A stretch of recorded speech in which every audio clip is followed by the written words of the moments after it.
J'ai voulu choisir le prénom Mamadi pour mon fils, mais j'ai vite renoncé au risque de m'exposer au crime de lèse-majesté. Voyez-vous, un fils, ça fait parfois des bêtises pour ne pas dire très souvent. Voilà.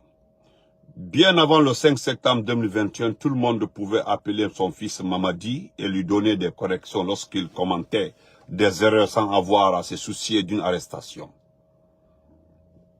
On pouvait punir son Mamadi sans être kidnappé ou mourir dans des conditions douteuses en prison. J'ai voulu choisir le prénom Mamadi pour mon fils, mais comme je me nomme Aliou Marouane Dubaté, j'ai compris tout de suite que si je nomme mon fils Mamadi, il suffirait que je lui demande où se trouve son cartable pour qu'il me colle des chefs d'accusation à tout point de vue. Il pourrait me reprocher le crime de lèse-majesté ou de la profanation de l'image céleste du grand empereur Mamadus. J'ai hésité avec le prénom Mamadi car mon cousin s'appelle Simandou Nimaga. Mon Mamadi allait tout faire pour le garder pour lui seul. Même ses enfants ne pourront plus voir leur papa ni bénéficier de son héritage. J'ai voulu appeler mon fils Mamadi, mais j'ai vite abandonné car son oncle s'appelait Sadiba Bilivogi. Si jamais je lui donne le prénom Mamadi, son oncle risque de disparaître et de réapparaître quelques mois après le pied devant. Voilà. Comprenez son test là. Hein. Et pourtant, Dieu seul sait que j'aime beaucoup le prénom Mamadi, mais je dois accepter de ne pas m'offrir ce plaisir de vivre avec un Mamadi sous mon toit. Pour cause, mon bailleur s'appelle Seloussi Diakondé. Mon Mamadi n'hésiterait pas une seconde à l'expulser de sa propre propriété pour y loger ses copains. Sinon, j'ai vraiment voulu choisir le prénom Mamadi pour fils. Mais il se trouve que sa tante s'appelle Guinée. Elle ne pourrait plus compter le nombre d'individus qui abuseraient d'elle à longueur de journée. Mon fils allait prendre le prénom Mamadi. De justesse, je me suis rappelé de mon neveu Koikoy Moïse Colon Diallo. Voilà, lui aussi, mon Mamadi allait finir avec lui bien avant même qu'il ne quitte son berceau. J'ai vraiment voulu choisir Mamadi comme prénom de mon fils, mais lorsque je me suis rappelé que mon voisin s'appelait Média Privé, j'ai désenchanté car mon Mamadi aurait tout fait pour les faire taire. J'ai finalement décidé de ne pas appeler mon fils Mamadi, car mon ami s'appelle Fonike Bilomara. Mon Mamadi allait kidnapper mon ami et le faire disparaître avec son cousin Sorigne Le Souma. Pour toutes ces raisons, j'ai donc choisi le prénom Résistance démocratique pour mon garçon afin d'éviter un crime de lèse-majesté, car comme vous le savez, un père doit éduquer et corriger son fils, mais visiblement le prénom Mamadi est sacré en Guinée depuis le 5 septembre 2021. Et dorénavant, il faut dire Sa Majesté le Seigneur des Seigneurs, Mamadus, et fait suivre ces titres par des révérences séquestrées et millimétrées. Mamadus. En attendant, hello, Mamadus. Voilà, merci. Non, Hadja, c'est pas moi, non, c'est pas moi. Excusez-moi. Et Allah.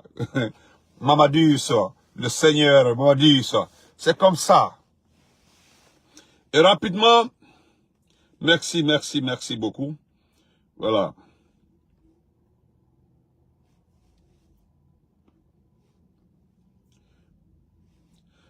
Et ça là, je ne l'ai pas inventé. C'est un dossier concernant la Lonagui. La Lonagui. Voilà. Détournement et mauvaise gestion de la Lonagui. La suite quoi. Le gars m'a envoyé la suite des documents. Mais je vais lire ça rapidement parce que je suis appelé par quelqu'un. Je vais lire ça rapidement. Bouba, il ne faut pas arriver. Bouba, ça ne rit pas. Voilà ça rapidement. Il y a d'autres dossiers. Vous savez qu'il y a quelqu'un, il y a le jeune là a été arrêté, Traoré. Ils ont arrêté Traoré. Traoré a été arrêté, la Lonagui. C'est-à-dire, Mandia a été arrêté. Mais maintenant, là, les protégés, là, ceux qui se promenaient là, il y a un qui a été arrêté, c'est hier, bas. Ils ont commencé à les arrêter. Mais on va lire ça rapidement. Après, on aura le temps le soir de parler de ça. Détournement et mauvaise gestion de la Lonagui. Je vais lire ça pour vous, chers abonnés. Le chef de l'agence Matam, Lonagui, M. Bangoura Yola, qui a détourné plus de 10 milliards de francs guinéens, et acheté une maison à plus d'1 milliard au quartier Lambaye et son adjoint, le superviseur commercial, ont respectivement été remplacés par intérim par Madame Aïssata Doumbouya, ex-caissière et agente commerciale en tant que nouvelle chef d'agence de Matam. Et M. Mori Doumbouya, c'est ça. Non, je vais lire des noms ici qui les ont remplacés. Vous allez voir les noms de famille. Si c'est d'autres noms de famille, venez me rectifier, s'il vous plaît. Si on retrouve un Bari, un Diallo, ou bien un Bangoura, ou bien un Souma dedans, venez me rectifier. On parle de Kokeleni, Andeloulé quoi, c'est nous. Voilà. La Guinée nous appartient, on fait de la Guinée ce qu'on veut. Comme vous n'avez pas de cœur, c'est-à-dire vous n'avez pas de courage. Nous allons toujours mettre un Cissé, un Touré, qui on veut.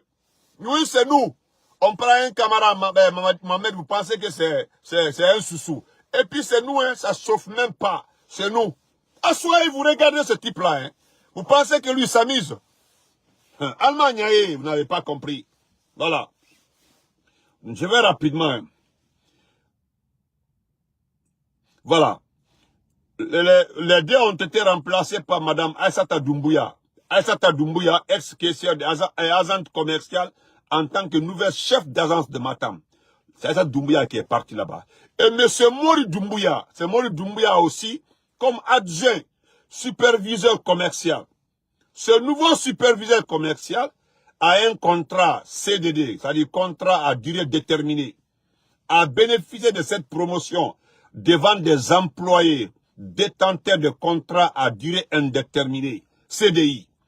Mais bon début, la nomination du DG Roi Mohamed Baba Silla, nous assistons à ce genre de nomination incompréhensible. Depuis que ces révélations ont été mises sur la place publique, c'est la panique à la Lonagui. Nous vous informons que plusieurs employés ont été auditionnés car ils les soupçonnent d'être derrière les informations données aux communicants. Voilà. Le DG Mohamed Baba Silla dit qu'il a confiance dans son parrain du côté du palais Mohamed V et que rien ne va se passer. C'est ce qu'il dit. Une autre preuve illustrative de la gestion opaque de cette entreprise étatique par le DG Silla est le fait qu'il n'associe pas ses deux adjoints, le DGA Ibrahima Kalou Keita, le DGA Finance Bombo Condé. Ces deux n'ont pas pris part à la dernière réunion du conseil d'administration qui s'était tenue récemment. Pour lui, cette entité est sa propriété privée, donc il fait de ce qu'il veut. Et Allah, vous comprenez? Je continue. Parlons des redevances. Regardez, les écritures sont petites quoi. Je m'efforce à lire. Regardez les écritures, elles sont trop petites. Ce n'est pas de lunettes. Donc je m'efforce. Voilà, quoi. Voilà. Parlons des redevances que payaient les sociétés de loterie telles que Guinée Games, ZDG, avant d'être une entreprise partenaire, les casinos, etc. Personne ne vous dira combien la Lonagui, en tant qu'organe régulateur des jeux, avant la création de l'autorité de régulation des serveurs des jeux et pratiques assimilées, dont le DG est M.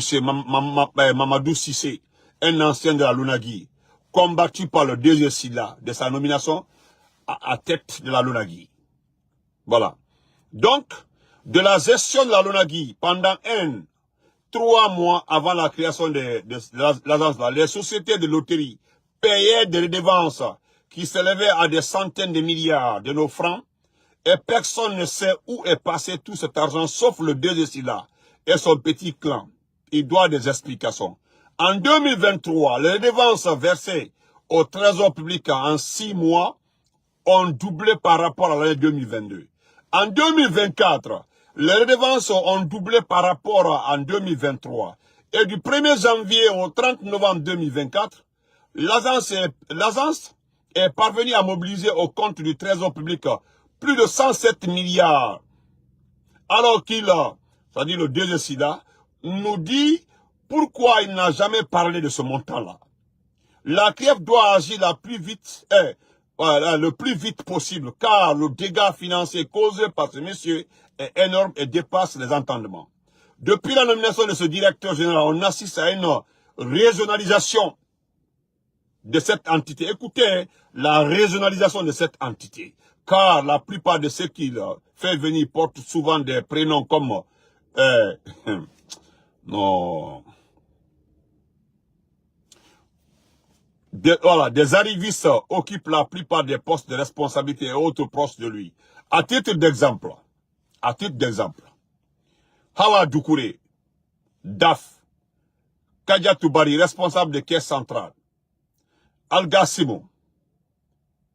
Voilà, maintenant, à tout ce s'ajoute le licenciement de plusieurs employés de pôles financiers qu'il a accusés à tort, en vue de s'en débarrasser. Naomi Kamblan, Abouaka Sissé, Alassane Bassir Kamara, Abouaka Sissé Kamara, Joseph Yusuf Bangoura, les ex-éléments des pôles financiers, Moustapha Traoré, DAF, tous ceux-ci-là sont partis. Il les a mis à la touche. Donc, comme je n'ai pas assez de temps là, je vous remercie. Nous allons le soir mettre ça sur un plan, un fond. Je vais chercher le net pour vous lire ça très bien. Merci beaucoup. Concentrons-nous sur l'essentiel. On se reprend le soir. Merci beaucoup. Merci.